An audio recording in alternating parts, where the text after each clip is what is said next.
Hello, welcome to our channel. My name is Crystal. We live in Connecticut.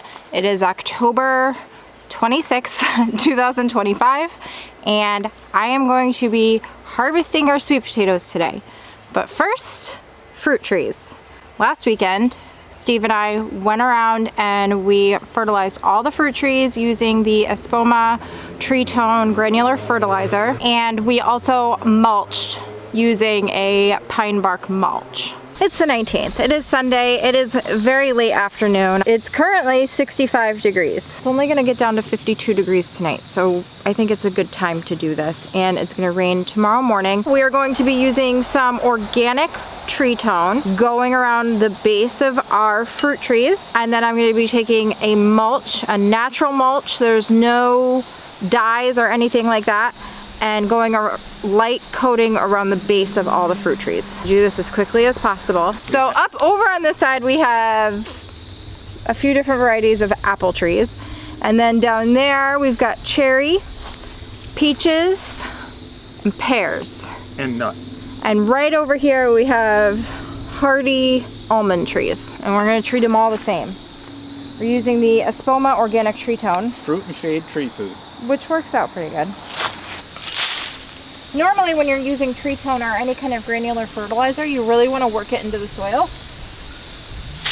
But if you have a cage around it like I do, you just kind of go with it. It's better than nothing. And it'll get washed in. It's going to rain for like 4 hours tomorrow morning. Leaves that are around the base. This one is a apple tree that we started in 2020 from seeds that we saved from an organic gala apple, and I have no idea what it's going to be or if it's ever going to produce fruit, but it's a nice reminder of what was going on at that time. So this one I'll be able to work into the soil a little bit more.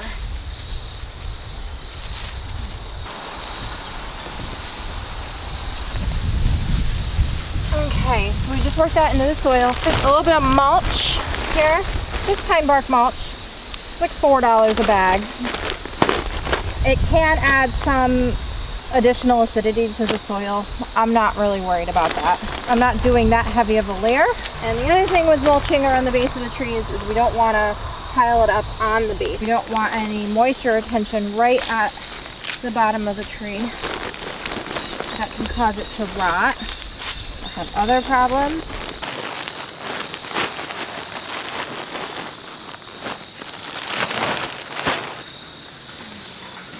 That's it. Very simple.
Alright, so we bought a couple peach trees last year. One of them died after we planted it, and this one is hanging in there. It is a Red Haven peach. It did snap in half during a windstorm, and I had Steve, he did a really good job. He stabilized it with a bamboo stake and some tape, and it kept it alive. I'm just going to cut away this tape and we'll see what it looks like. So it definitely healed itself. The thing is I want it to build its strength back up. You know, I want it to get used to waving in the wind. I don't want it reliant on a stick or something like that. Yeah. I'm just gonna wrap it for a little while, let it keep healing, and then I want to unwrap it. I don't want to leave it wrapped. I see what you mean. It was an ace bandage like stuff. Yeah, it snapped in the windstorm because it grew a bunch of small peaches up at the top, and then Oh, that's right. it couldn't support the weight of its own fruit and just gave up. So we'll do some vet wrap. It's like an ace bandage for animals that sticks to itself. It will provide the tree a little bit of stability while we have some of these winds. I might leave it on throughout the winter and then take it off in the spring. The other thing I like about the vet wrap is it flexes. It will expand with it, but we'll take it off in the spring, I think.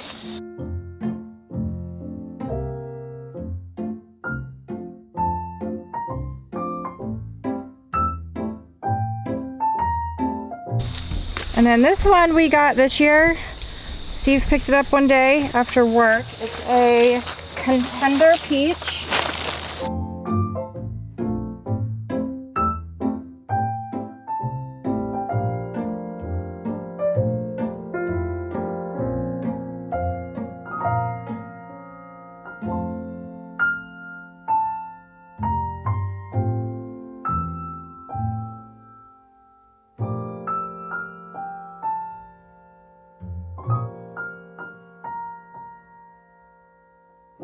So hopefully that will help them to make a strong comeback this spring, and I'm hoping for some fruit next year. Then today I just transplanted some blueberry plants that I had dug up from the front part.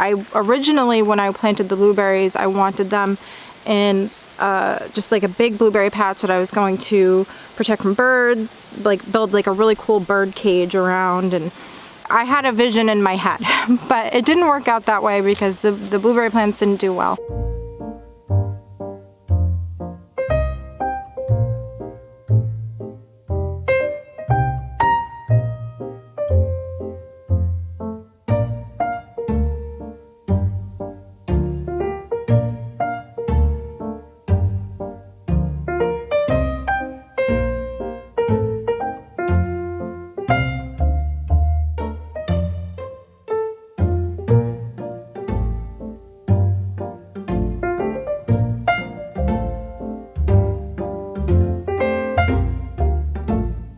It's a little crowded where I transplanted the blueberries, but it's the only good spot I have right now for them.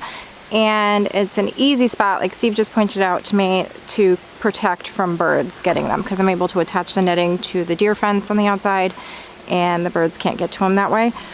So for now, it's fine. Back to the sweet potatoes.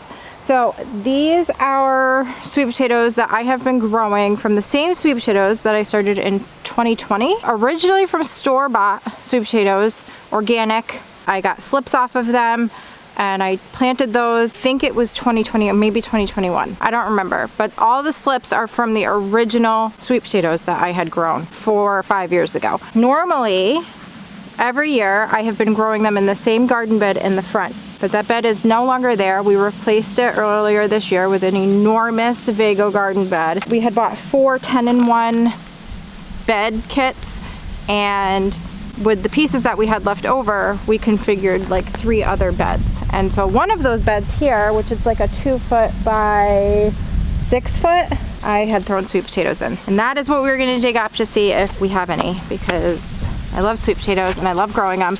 And I wasn't really expecting a big harvest from them this year, but I still wanted to continue growing them. So the first thing I do, I've shown this many times, if you are interested in seeing all of the sweet potato harvests from previous years, maybe I'll try and link some of those in the description, or you can search for sweet potato on our channel page and they'll come up. I didn't put any cloth underneath, and because of that we're getting like berry vines coming up, so I'm gonna have to fix that problem.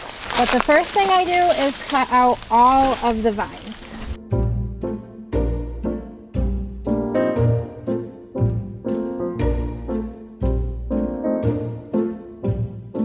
Oh, I had planted potatoes in here too. Oh, we'll see what happened with that. Last year when we harvested, we had a mole problem in that bed, and so many of them got eaten. So when we dig down for sweet potatoes, you don't want to just rip them out because you can snap them. You have to really dig down. as far down as you can.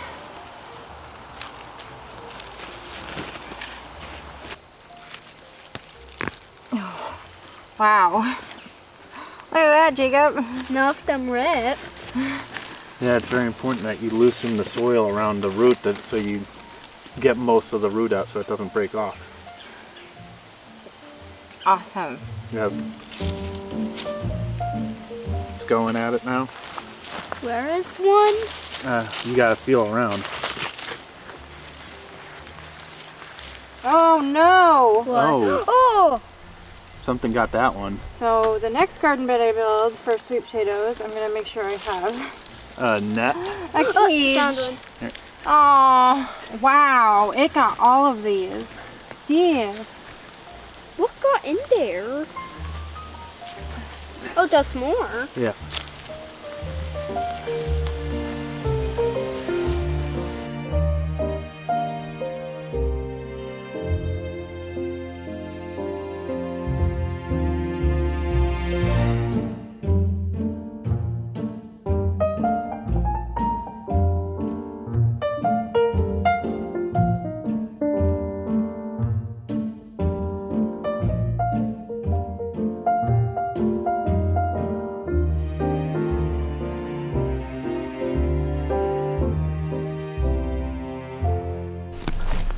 Look at this. Nice. Those are awesome. 2 little ones. Here, Jake, these were yours too. Those were regular potatoes. Are there anything in there?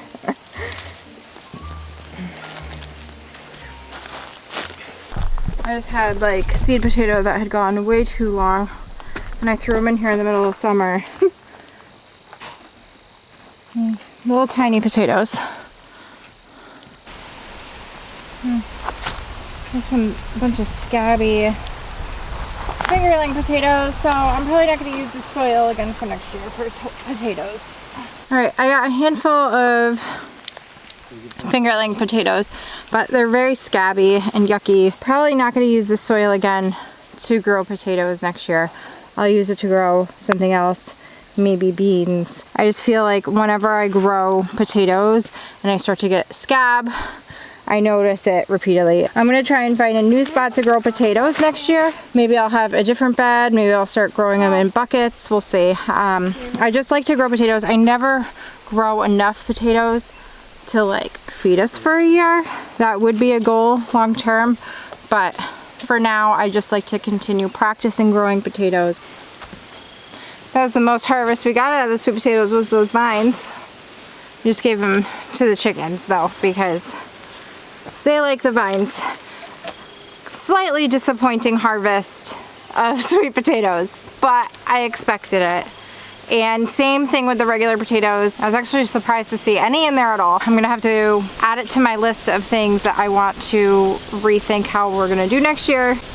And I might try creating a bed for the sweet potatoes and maybe the potatoes where I have some hardwire mesh or cloth on the bottom, and make sure that the bed is really deep, and that way the potatoes don't grow into the hardwire mesh. I'm assuming it was a mole again from eating the sweet potatoes, and I'm glad that it didn't get those other ones. We did get us some. I will be able to save a couple of those to get them to grow slips so that we can grow more sweet potatoes next year. I also harvested parsley, and I think it's English thyme, some sort of thyme, because I'm roasting a chicken. I'm not roasting one of our chickens. Yeah. It's another chicken. Not yet. Don't talk to them like that. All right, you guys, so that is gonna be it for this video. I have plans to start garlic within the next week or so. So that video should be up soon. That is going to do it for this video. I will see you next time. Bye!